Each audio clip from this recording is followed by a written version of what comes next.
ഇന്നൊരു വെള്ളിയാഴ്ച ദിവസമാണ് കേട്ടോ. ഇതിവിടെ ഈ ചെറിയ ചെറിയ ബസ്സുകൾ കാണുന്നില്ലേ, ഇതൊക്കെ ഈ ഉള്ള ഏരിയയിൽ നിന്നൊക്കെ ഈ കമ്പനിയിലൊക്കെ പെട്ട ആളുകളൊക്കെ ഇതേപോലെ സാധനങ്ങൾ വാങ്ങിക്കാൻ വേണ്ടിയിട്ട് വരുന്നതാണ് കേട്ടോ.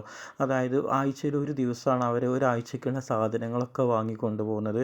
അവർക്ക് ഒരാഴ്ചയിൽ ഒരു പ്രാവശ്യം മാത്രമേ ടൗണൊക്കെ കാണാനും ആളുകളെ കാണാനും ഒക്കെ ഒരു അവസരം കിട്ടുള്ളൂ കേട്ടോ. അപ്പോൾ അവിടെ ഈ നഴ്സിംഗ് സ്റ്റാഫുകളുണ്ടാവും, അതുപോലെ പല ആളുകളും വരുന്നുണ്ട് കേട്ടോ. അതേപോലെ ആഴ്ചയിൽ ഒരു ദിവസമാണ് ഒരാഴ്ചക്കുള്ള സാധനങ്ങളൊക്കെ ഒന്നിച്ച് വാങ്ങിക്കൊണ്ട് വെക്കണം അവർ ചെയ്യുക. അപ്പോൾ ആഴ്ചയിൽ കുറച്ച് സമയം മാത്രമേ അവർക്ക് കിട്ടുള്ള സമയം കൊണ്ട് അവർ അങ്ങാടിക്ക് ഇറങ്ങിയാൽ ഭക്ഷണം കഴിക്കാനും എല്ലാത്തിനും സമയം കണ്ടെത്തിയിട്ട് എറിബറി ആയിട്ടാണ് കേട്ടോ അവരൊക്കെ ഇവിടുന്ന് പോവുക. ഇഷ്ടമുണ്ടായിട്ടൊന്നും ആയിരിക്കില്ല. നമുക്കൊക്കെ എപ്പോഴും അങ്ങാടി കാണുന്നതുകൊണ്ട് അവരൊക്കെ ഒരു അവസ്ഥ നമുക്ക് മനസ്സിലാവും. അപ്പോൾ എല്ലാ പ്രവാസികളും റിച്ചാന്ന് നമ്മൾ വിചാരിക്കുന്ന ആളുകളാണല്ലേ പൊതുവെ.